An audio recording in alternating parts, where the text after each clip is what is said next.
Salut à toutes et à tous, c'est Falkin. Aujourd'hui on se retrouve pour parler d'un artiste un peu énervé. Vous commencez à comprendre que j'aime bien parler d'eux. Et cette fois-ci je vais parler du disque jockey Le Point de la Colère. Et encore un nom de merde quand on le traduit en français. Je parle d'Angerfist.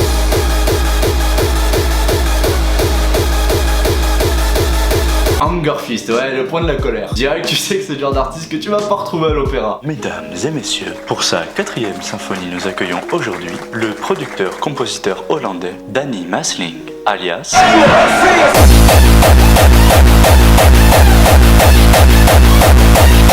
Un mec tout calme encore une fois. Angerfist est donc hollandais. Terre-mère de plein de genres musicaux extrêmement doux, comme le hardcore ou le gabber, dont Angerfist est un des représentants majeurs. Revenons un peu sur son parcours à ce type. Angerfist commence la composition de musique sur ordi vers l'âge de 16 ans, sur le logiciel Fruity Loops, un des logiciels phares de création de musique sur ordinateur. Et dès ses débuts, sous le nom de Menace to South City, il était déjà parti pour faire des sons un peu vénères. À 20 ans, il tente sa chance avec le label BZRK Records, un vieux label de hardcore gabber, sur lequel il va sortir son premier morceau, Chronic Disorder.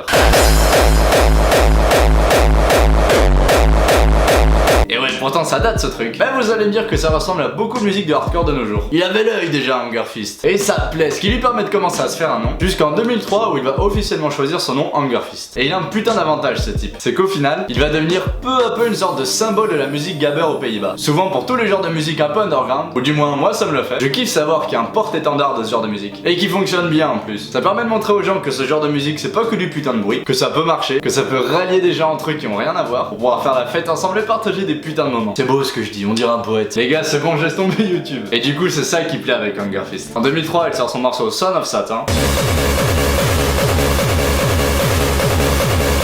Et en 2004, le fameux Raise Your Fist.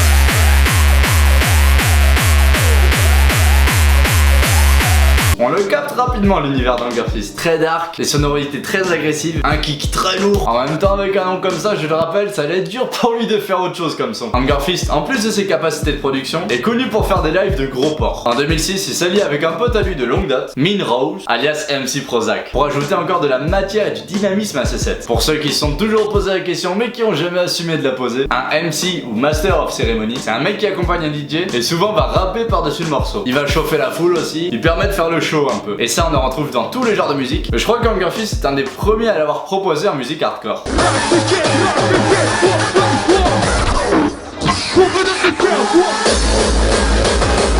Et pendant ce temps, Angerfist grimpe encore en popularité. En 2006, pareil, il va sortir son album Peace in Razorblade. Très distingué ça comme nom d'album. Pisser des lames de rasoir. En même temps, si je dois m'arrêter sur tous les titres d'albums ou de morceaux qui peuvent sortir, je crois que je vais pas être déçu. Comme par exemple encore le nom de son album sorti en 2008, Mutilate. Alors bien sûr, comme dans tous les genres de musique, Angerfist a des haters. Et c'est ça un peu le paradoxe des DJ underground qui réussissent. Pour une fois que ces artistes arrivent à décoller et justement permettent de mettre en lumière des genres musicaux qui jusque-là étaient pleins de stéréotypes, pour vous dire, pendant un moment il y avait une rumeur à la con comme quoi Angerfist était nazi. Et du coup, pour une fois qu'un type bien vénère arrive à percer au niveau international musicalement parlant, il y a quand même des mecs qui vont réussir à dire que c'est de la merde et que ce type est commercial. Genre Angerfist, commercial. C'est vrai que demain dans ma voiture en allumant la radio, je suis sûr qu'il va se passer ça. Bon, on va s'écouter un truc. Et après cette courte page de pub, nous vous proposons de vous faire écouter un morceau extrêmement commercial de hardcore du DJ Angerfist. Je l'ai entendu en boîte hier, celle-là elle est trop bien. Non, pas tout à fait. Par commercial, je pense que ces types veulent dire que ces DJ maintenant participent à des gros événements au prix d'entrée parfois un peu cher, que de plus en plus de gens écoutent du hardcore, alors du coup forcément on va jeter la pierre au plus gros des DJ, et que Angerfist fait des morceaux de hardcore un peu plus mainstream, un peu moins vénère que ce qu'il avait l'habitude de faire à ses débuts. Ouais, c'est encore parce qu'Angerfist a eu la putain de chance de réussir à faire partie des 100 meilleurs DJ mondiaux. Moi je pense que ce que Angerfist a fait c'est énorme. Il a permis de développer un genre de musique relativement spécial. C'est pas souvent à la première écoute que les gens tombent amoureux du hardcore. Mais l'ambiance à ces festivals ou concerts est complètement dingue. Y'a qu'à voir les Masters of Hardcore ou les Dominators. Il arrive à créer une putain d'ambiance avec son fameux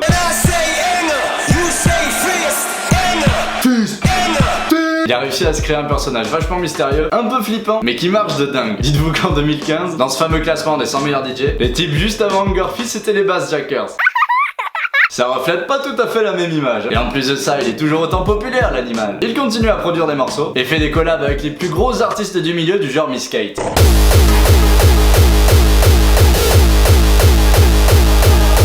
Il est pas fou Angerfist. Ou encore une autre collab qui m'a bien fait kiffer, Caveman avec Dr Peacock.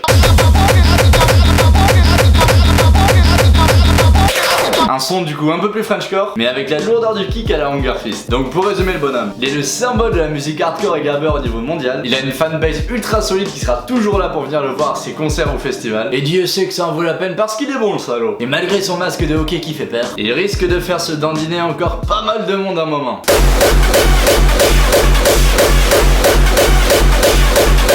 Mettez dans les commentaires ce que vous pouvez penser de ce DJ, ou bien encore le nom d'un autre artiste que je pourrais analyser. Et sur ce, je vous dis à bientôt, musicalement vôtre. Tellement chelou ce son que le type, on dirait que pour la trouver, il a fait ça. Ik heb geen inspiratie. Oh. Hey. Le morceau est un carton, il va faire le tour du monde entier en un instant et comptabilise je crois presque 1 milliard de vues sur YouTube.